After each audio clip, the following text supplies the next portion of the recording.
Assalamualaikum warahmatullahi wabarakatuh. Hai, selamat datang di channel kami. Pada kesempatan ini kita masih dalam program POJM Podcast Jerry Muhammad. Cukup lama kita tidak salam sapa dalam acara podcast kali ini. Dan juga pada kesempatan kali ini saya berkunjung di salah satu rumah rekan dan teman sahabat saudara sudah lama, Manglang Buana, dalam sebuah kegiatan aktivitas lain. Tapi hari ini kita akan fokus ya, fokus ngobrolin soal hobi, yang mana hobi ini menjadi sebuah usaha ya, cuan kalau sekarang ya. Nah, mungkin teman-teman bisa lihat di belakang atau jadi latar belakang kami ada beberapa ikan-ikan, jenis ikan yang ada, dan juga kita tampilkan beberapa gambar ikan apa saja yang ada di tempat akuarium ini. Nah, sebelumnya saya perkenalkan dulu, di samping kanan saya ada Mr. Trewe. Ya, kan channelnya kita dulu pernah broadcast di pantai bahas pramuka tuh. Ya. Jadi ini sebenarnya ada beberapa hal yang pengen kita tanyakan. Kenapa sih dan bagaimana gitu? Kenapa suka ikan? Terus bagaimana cara pengembangan budidaya ikan atau dalam hal ini usaha akuarium ini bisa berjalan sampai sekarang? Mungkin gimana? Baik, terima kasih ya Mas Jerry atas waktunya sudah berkunjung ke rumah podcast lagi. Kita udah lama nggak bikin konten gitu ya. Dan ketemunya sudah 3 kali sih sebenarnya. Tapi 2 kali saya konten punya saya. Betul. Yang sapi sama gaharu sama yang oke. Jadi memang ya tadi yang dulu pernah saya katakan di profesi yang tahun lalu bahwa kita itu harus maju, yang muda yang harus maju ya. Dengan teknologi yang sekarang berkembang, semua itu apa yang mau kita jual sebenarnya laku. Yang penting kita konsisten ya. Sama dulu usahanya di sapi, oke, sapi sampai sekarang alhamdulillah jalan. Usahanya di kambing, alhamdulillah sampai sekarang jalan gitu semuanya. Cuman ya itu pelan-pelan, nggak bisa satu item tuh langsung semua, nggak bisa. Kemudian sebelum usaha ya paling pertama tipsnya adalah mengenali dulu peluang. Kemudian setelah peluang, bukan yang kita siapkan tuh modal, bukan. Kemudian sebelum peluang, usahanya mau difokuskan di apa. Misal kalau di hewan saya seperti kambing, sapi, sekarang akuarium, yang pertama adalah kita pikirkan adalah apa sih kendala. Betul. Kendala, karena yang kita pelihara ini hewan hidup, betul, makhluk hidup ya. Jadi pasti ada masalah penyakit, kemudian ada bagaimana dia berkembang biak, harga jualnya berapa, kemudian pemasarannya seperti apa. Kalau pemasaran untuk saat ini kan kita enak medsos ya. Iya, saya pun sambil kerja nih, ikannya jalan terus. Kadang banyak pelanggan, "Bang, abang udah di rumah belum?" Sebenarnya kalau kamu mau ke rumah aja, sudah ada yang jaga. Saya bilang, ya udah nunggu abang aja pulang kerja. Rata-rata banyak sampai jam 9 malam juga, jam 10 juga ada. Seperti hari ini nih masih jam 9 malam nih. Masih buka kita, karena masih banyak yang datang biasanya ya. Betul. Kemudian saya nekunin ikan lagi hobi ya. Semua sebenarnya berlatar belakang dari hobi. Pertamanya coba-coba pelihara ikan di kolam, kemudian bisa memijah. Sekarang ilmu memijah juga kan kita dari YouTube ya. YouTube ada, Google ada, semua nggak perlu harus kita banyak ikut pelatihan, nggak perlu pelatihan. Kemudian kalau dulu kan kita karena orang-orang zaman dulu untuk berbudidaya peternak pasti dia pelatihan. Betul. Pelatihan. Sekarang pelatihan Zoom bisa, online bisa semua ya. Nggak perlu kita datangi, harus dikirim sampai ke Jawa, Jakarta. Bahkan bisa lewat grup WA. Benar. Konsultasi kan banyak. Ada grup-grup yang memang sama seperti kita kalau usaha. Misal saya fokusnya di koi ya, di koi. Jadi ada beberapa. Kenapa sih saya berprinsip ke koi ya? Ada beberapa mindset yang bisa saya kembangkan dan itu nggak bisa saya sebutkan juga ya, karena ada mungkin secara prinsip ya. Jadi kalau koi di Kaltim memang masih belum ramai seperti ikan lain ya. Betul. Kemudian koi, kemudian peminatnya juga lumayan. Di Sangatta yang difokus di koi kan belum ada cuma saya. Tapi kalau untuk budidaya air tawar hampir banyak sih ya. Kemudian minat gak sih nawarin ke produk misalnya nanti ke depannya untuk bibit-bibit ikan air tawar konsumsi bahasanya. Jelas minat. Ramai, sampai kemarin pun ada yang chat saya, "Bang, ada ikan patin nggak bibitnya?"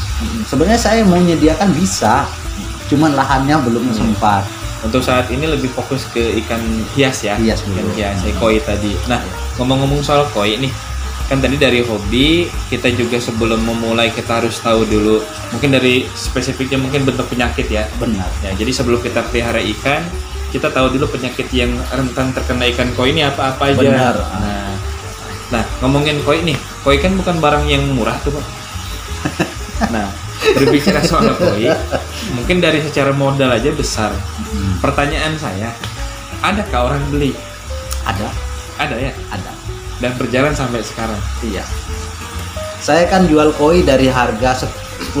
10.000. Nah, sampai 5 juta satu. Itu jenis koi apa tuh 10.000? Dia semua jenis koi semua rata-rata kita jualnya sama ya, seperti yang dihitung adalah ukuran. Size-nya. Semua ikan koi itu sama dengan arwana, dia pasti yang dijual itu ukuran. Kalau ukuran dia di 8 sampai 10 itu biasanya 10.000. 8-10 cm. 10.000. Kemudian kalau dia ukuran 10-12 itu biasa di 15.000. 15 ke 17 itu mungkin sekitar 20 ribuan. Begitu 20 up sudah beda lagi. Itu harga memang sudah harga secara umum atau memang spesifik dari Mas PW ke? Sebenarnya untuk merata ya, kalau koi di mana-mana kurang lebih pasarannya seperti segitu. Cuman kalau sudah size di atas 40 cm ya udahlah. Itu hitungan jutaan ya. Jutaan. Nah, kalau berbicara ikan koi dan penyakit, tadi kita singgung ke penyakit, mungkin siapa tahu dari teman-teman yang selama ini memang sudah memelihara koi gitu kan, tapi belum tahu penyakitnya apa saja, yang perlu dilakukan apa. Yang paling sering dari koi ini apa yang terjadi? Paling sering penyakit koi yaitu sisik ya, jamur sisik ya. Jamur sisik. Nah, Penyebabnya penyebabnya itu satu. Koi ini kan ada dua. Kalau dia kecil kadang orang nyimpan di akuarium. Kalau dia sudah besar dia di kolam. Nah, kalau di kolam ini biasanya tidak seimbangnya media chamber ya. Kemampuan chamber itu kan atau filter kita. Kan kita punya sekat filter mulai dari sebelum kita bikin koi pasti harus dibikinkan chamber. Chamber itu udah wajib banget. Jadi kemampuan bakteri yang ada di dalam chamber untuk mengurai kotoran ikan itu yang pertama. Jadi melihara koi juga nggak langsung punya kolam diendapkan airnya seminggu masuk ikan, enggak. Kita harus beri tahap-tahap. Ada tahap. Jadi pada saat seminggu sudah masuk air diendapkan pomparan nih, kita kasih bakteri statis ya untuk menunjang kualitas oksigen bakteri yang berkembang di dalam air. Karena yang kita gunakan adalah media rata-rata kan beton ya. Betul. Kalau kolam koi beda kalau dia di tanah bisa mengurai kotoran ikan, bakterinya sudah lengkap. Nah kalau beton dia nggak ada lain selain menghidupkan bakteri. Kemudian bakterinya juga banyak. Kemudian mengimbangi juga, jangan kita fokus koi semua dalam kolam itu. Kolam benar. Saya merekomendkan ada beberapa ikan yang untuk memang penghancur pengurai pembantu pengurai kotoran. Nah, jadi sebenarnya ada ikan pertama ada ikan kaviat. Ikan kaviat itu fungsinya pada saat koi buang kotoran, kaviat akan makan. Jadi dua mekanisme ini harus berjalan. Ada ekosistemnya. Ada ekosistem. Kalau kita ekosistem tidak berjalan baik dari bakteri di chamber, kotorannya banyak, dia akan kewalahan. Di mana-mana pun akan jebol, tidak lama timbullah nanti penyakit yaitu radang sisik atau penyakit sisik. Nah nanti sisik ciri-cirinya berwarna merah, kemudian kalau dipegang agak kasar. Habis lanjut di sisik nanti dia bisa kena di insang ya. Kalau kita bisa nyebut atau altromus macam-macam nyebut. Nah itu bisa kalau sudah insang mohon maaf ya. Segede apapun, sebesar apapun, sesayang apapun ikan itu langsung out. Karena masuk menyerang ke saluran pernapasan tadi itu ya. Selain menyerang ke saluran pernapasan, dijamin ikan itu 99% mati. Mati ya. Kalau tidak lambat kita angkat atau pisahkan atau kita out lah dari kolam, yang lain akan nyebar. Nah, awal saya juga koi dari ukuran size 10 sampai 30 saya pernah pelihara awal-awal. Mati itu mungkin budgetnya sudah habis 5 jutaan hanya untuk belajar belajar toh untuk Jadi gimana sih belajar melihara dari kesalahan. ya. Terus Gimana sih sampai bisa punya koi yang benar, melihara koi yang benar ya itu. Mungkin sekitar ratusan ekor lah mati ya. Tapi dari itu saya belajar. Karena kita kan belajar otodidak ya. Dari YouTube iya, Google iya, tapi nanti kita Nggak sendiri kapok ya. sebenarnya orang tua sudah bilang jangan beli koi lagi. Tapi karena saya hobi, penasaran, kalau nggak bisa itu jadi pusing ya. Kenapa sih dia bisa begitu? Terus harus Penasaran, apa ini ikan gitu kan? Nah itu. Jadi ternak-ternak itu semua nggak cuma di ikan, sama di kambing juga ada. Dia nanti kurapan bahasanya. Nanti rambutnya rontok tuh. Kalau di apalagi ini makhluk air. Ya sebenarnya. Iya. Kemudian itulah nanti ada beberapa tahapan. Jadi setelah tadi sudah media kita siapkan, airnya, kolamnya udah bagus, bakteri statiknya kita sudah pakai. Biasanya kita menggunakan M4 yang untuk ikan yang warna pink. Nah, tergantung media kolam luas kolam kita berapa volumenya nanti bisa dihitungkan. Kalau saya menggunakan, mungkin teman-teman juga banyak yang nggak tahu. Saya makainya berapa takarannya. Awal-awal saya juga nggak tahu, belajar sama orang. Jadi ukuran dengan kedalaman 80 cm atau 1 meter, 1 kali 2 meter itu kita hanya menggunakan dua tutup M4, baru dicampur dengan air, baru ditabur di kolam. Tapi sebelum kita tabur dengan bakteri statis tadi, begitu kolam dikasih masuk air, itu kita kasih garam kasar. Garam kasar itu 1 kilo. Ke dalam kolam itu. Ya, yang fungsinya dia garam itu untuk membunuh bakteri. Jadi bakteri air tawar itu dia akan kalah dengan garam. Jadi air ini benar-benar steril, anggaplah steril ya. Kemudian baru ditambahin M4, tumbuhlah bakteri yang baik. Karena kenapa pakai garam, mungkin ya kita itu pengurainya kan tidak tanah langsung. Betul. Karena ada beton dan sebagainya. Nah, beton itu juga pada saat kolam beton itu kandungan bahan kimia kan banyak. Nah, garam itu membantu menetralkan. Nah, kemudian garam juga dia membantu menurunkan pH. Jadi banyak fungsi garam. Jadi jangan dianggap remeh garam. Kalau nggak punya garam kasar ya pakai garam biasa ya di dapur saja. Sempat mamanya juga nanya, kok garam saya hilang sekilo. Saya bilang masih di kolam. Jadi itu yang berkenaan dengan penanganan penyakit terhadap ikan koi. Ini mungkin tidak hanya ikan koi saja ya, mungkin hampir semua sama. Kalau kita mau benar-benar memang menyayangi ikan ya itu masuk tank itu nanti dulu, masuk akuarium nanti dulu, kita karantina. Nah, pada saat karantina kita beli, misal saya ngorder dari Jawa ya, ngambil dari Jawa 1 box atau 2 box. Nah, nanti begitu sampai di rumah dibuka, kita nggak langsung kasih ke air, tapi kita masukkan di bak dulu. Di bak atau baskom kita beri PK. PK itu biasanya bisa dipakai obat luka yang di puskesmas ada, di rumah sakit ada di apotek ada banyak. PK itu yang warnanya ungu, kita cukup ambil 1 bak, kita celupkan tangan kita, basahkan, baru masukkan PK, ambil sedikit sampai airnya warnanya udah cukup, baru masukkan cuci. Ikan yang kita datangi langsung dicuci nih, karena di dalam perjalanan ikan itu kotoran, kita nggak tahu pada saat beli itu dikarantina bener nggak. Selama perjalanan dia juga membuang kotoran. Nah, kotoran ini pada saat perjalanan diguncang-guncang dia jadi amoniak, dia jadi racun.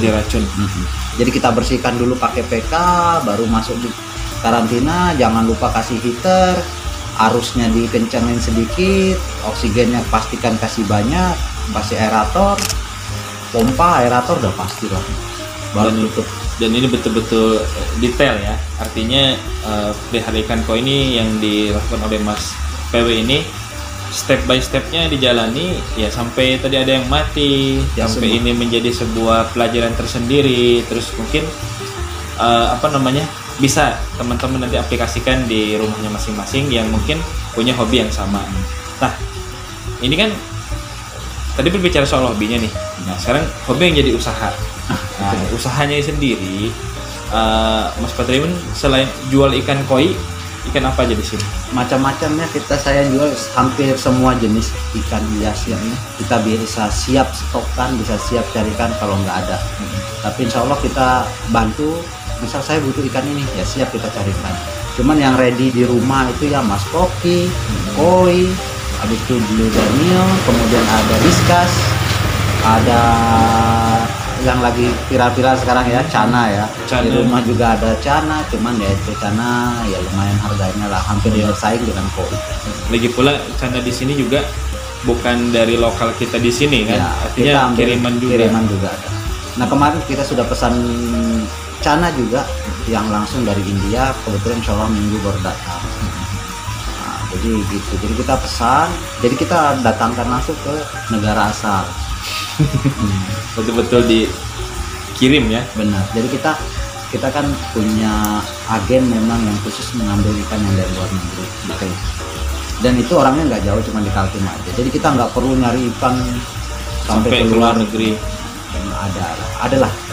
Terkadang kalau stok di Kaltim nggak ada ya mau nggak mau kita ngambil ke Jawa, gitu aja sih permainan ikan. Cuman perlu waktu sih. Kalau dari segi penjualan, biasanya kan tadi ada berbicara di awal menggunakan media sosial. Nah, nanti teman-teman mungkin yang mau beli secara online ya, kita sertakan di bawah sini ada link pembelian untuk media sosial via Facebook ya biasanya. Biasa ada Facebook, ada WA, dan di Google juga saya sudah buat. Di Sentral Koi Sangatta tinggal ketik aja di Google, Sentral Koi Sangatta akan muncul di situ. Alamat Google Map lengkap lah. Nah, buat teman-teman juga yang mau berkunjung ke sini bisa ya. Bisa. Itu di Jalan Cendrawasih ya. Iya, di Jalan Hidayatullah Cendrawasih atau lewat Pasar Induk Cendrawasih 4 nomor 1. Nah, teman-teman kalau ke sini lebih enak, bisa berkunjung langsung, bisa tanya-tanya ya. Bisa konsultasi juga seputar ikan, dan yang paling penting pada saat ke sini mata kita dimanjakan dari sekian banyak ikan, betul-betul menghilangkan stres juga ya, ini manfaatnya ya. Saya kadang jam 12 malam aja demen lihat ikan daripada di kamar. Cuman mungkin baik teman-teman yang nggak bisa kesini mau konsultasi bisa pasang komen, nanti kita akan bantu sharing lah.